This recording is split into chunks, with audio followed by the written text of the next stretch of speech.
You already know what it is. I'm just trying to live. March 17th, 2020, 20-year-old Daquan Saxton was shot and killed. March 18th, Jacksonville rapper Kshordy's house was shot up. 9mm, 40 cal, and 7.62 shells would be left at the scene. March 19th, Kshordy's girlfriend was dropping him off when a car pulled in front. Two shooters got out opening fire, killing her and almost killing him.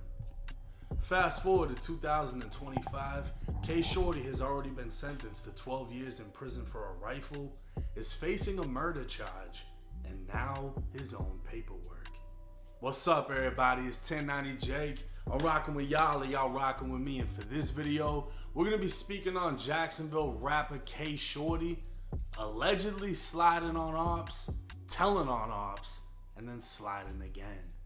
When it comes to drill, Jacksonville has made a name for itself, but the reputation has slowly faded as the many faces of drill have fallen victim to the streets or to the law.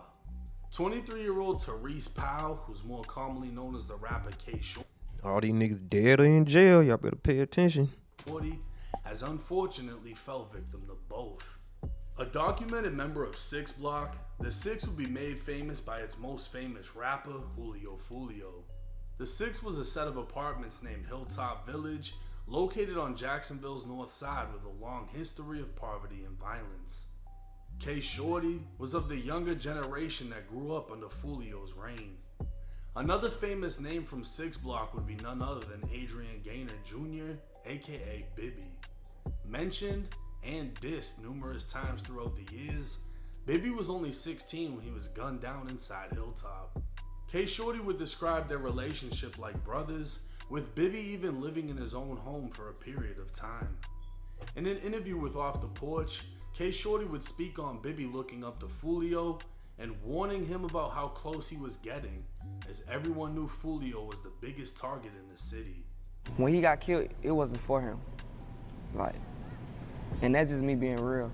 Before he died, a week before he died, I called him on the jail phone, and I say, I see you out there, if you turn, I see you with Fulio, you doing, I'm like, but don't get caught up in that, bro. I was like, you know how bad they want him. They'll get anybody just to hurt him. You know, I'm telling him this. And he's just like, yeah, I know, bro, I be chilling, I don't be on that too much. I just go to the shows and I hang, bro. I don't be on that internet like that. But you done got in trailers, they know who you is now. You feel me? Like, even if you ain't dissing, you around them, so you're a part of it. And that's how he ended up happening to him.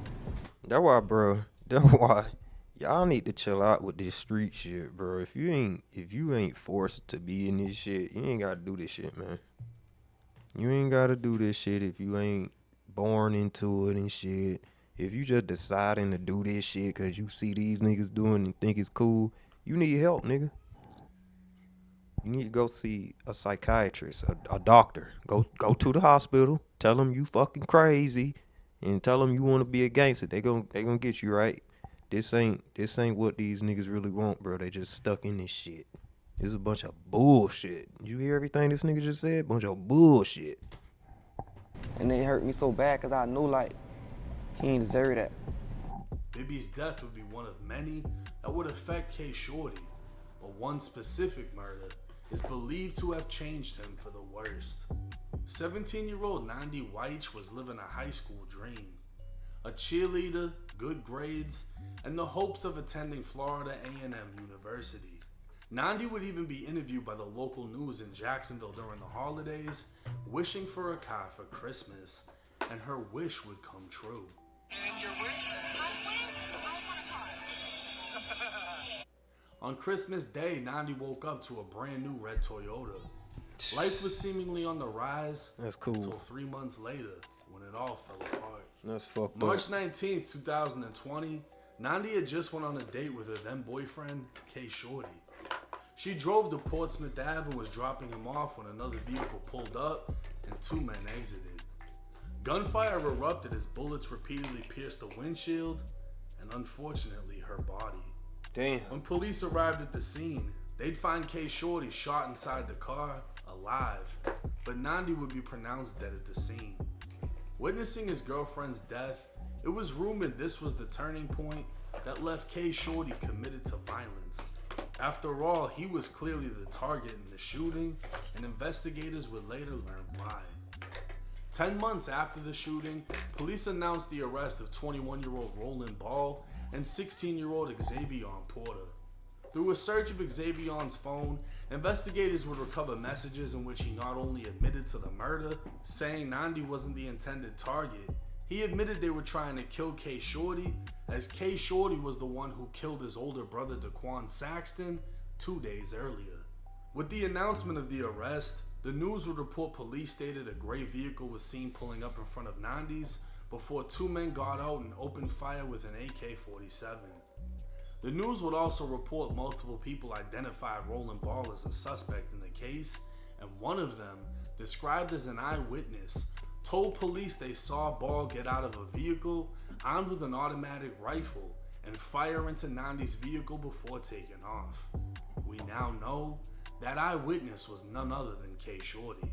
Roland's lawyer would file a motion to suppress in and out of court identification, and within that motion, they are attempting to throw out Kshordy, identifying Roland as one of the shooters.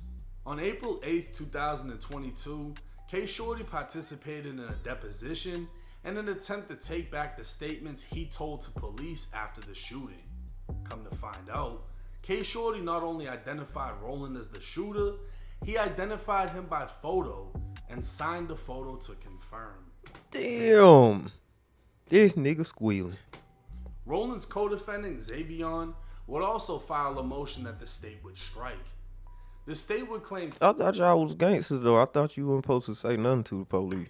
Kshordy's deposition contradicts his sworn statement to police, where he identified Roland as the one that shot him. The state maintains Kshordy's original answer in his sworn statement is true. Now what happened is, after the shooting, speaking with police, Kshordy was told by a detective if he ever cared about his girlfriend, he would speak, and he did. Kshordy named Roland as the one who shot him, ID'd the picture, and signed it. But 2 years later, during the deposition, Kshordy would attempt to take it all back, saying he was manipulated into saying Roland was the shooter. No, you grown as fuck. You decided to do that. You wasn't manipulated. Your grown ass told. He'd say he only named Roland because it was a rumor he was the one that did it, and that he doesn't actually know. He'd even say after the shooting he was in a deep depression and had no real motive to believe Roland did it. When asked again if he'd be able to identify anyone in the car who shot at him, he said no. So Kshordy attempted to take back everything he originally said. Roland was fighting to get Kshordy's statements thrown out, while the state was fighting to say the statements were true and Kshordy was now lying. The case would take another turn when investigators... That's why you don't get involved in this shit. He can't handle the heat. unraveled the motive. And he done ratted on folks he don't even like and still sliding on the hell wrong. This nigga right here, boy. Boy. If he do get out, boy. And the shooting. With Roland Ball identified, a witness would that nigga get out, bro. They might outpo this nigga. tell investigators Roland admitted to the shooting and named Xavier as being with him. Within Xavier's cell phone, investigators would recover text Xavier sent saying, "Look though, gang, I got one under my belt. Therese' girlfriend, me and my brothers did that because Therese killed my big brother. Nandi, yeah, she wasn't supposed to die. That was for Therese. He killed my big brother." Investigators would now believe it was Kshordy who shot and killed Daquan Saxton. The next day, Kshordy's house was shot up, and the day after, they tracked Kshordy, who was in his girlfriend's car. In an attempt to kill him, they murdered his girlfriend, and Kshordy would provide a sworn statement identifying Roland, and instead of getting out of the streets, Kshordy dove right back in. Kshordy currently sits inside of the Duval County Jail, charged with first-degree murder and 2 attempted murders for opening fire on a vehicle and shooting a man in the head. 2 others were inside of the car at that time, including rival rapper Spinner Benz. So on top of being sentenced to 12 years for a firearm, Kshordy may spend the rest of his life in prison. Damn. On January 27th, Roland Ball was found guilty of first-degree murder for killing Nandi, attempting to murder Kshordy, and 4 other attempted murders from a separate shooting. His sentencing can be expected soon. No matter how much the truth hurts, it is what it is. Kshordy has lived a harsh life consumed by death and violence, losing friends and even watching his girlfriend die. He's allegedly taken life, and now the state of Florida is attempting to take his by sentencing him to life in prison. But like I said, the truth hurts, and according to the paperwork, Kshordy was not only sliding, but telling on his enemies and sliding again. Now everybody in Jacksonville is going crazy about this situation. A lot of people already felt like Kshordy ratted in the past. Now the proof is finally out. And then you got a lot of other people that are upset that his day homie getting exposed. I had a lot of people hitting me up saying, how come you ain't exposed J-Dot?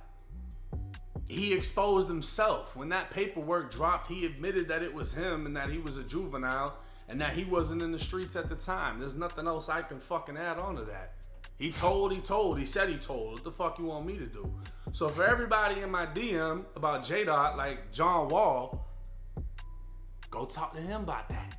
Don't DM me about it because your homie told. At the end of the day, Kshordy did what he did. He got locked up, found out he's got some fucked up charges, and then tried to take the statement back. Now, if he didn't tell y'all he made a statement, that's on him. But he identified the shooter at the end of the day. Now, he identified the shooter. There's no other way around it. You can sympathize with him and be like, oh, but he watched his girlfriend die and he got shot. It allegedly happened because he killed somebody. Then after he got shot, he allegedly went and killed another person. So it's like, you're literally allegedly sliding and telling when they get you and then sliding again. It is what it is. I don't really have a personal opinion because I don't really give a fuck. Straight But up. bruh told, and it's just another fucking crazy turn in the world of drill in Jacksonville. But let me know y'all's thoughts and comments in the comments section. I'll be waiting to see what y'all got to say. It's 1090 Jake. I'm rocking with y'all and y'all rocking with me. Hey, man. Be safe. Be smart. Stop being stupid. Fuck the streets. Get you a gun. Because I'm just trying to live.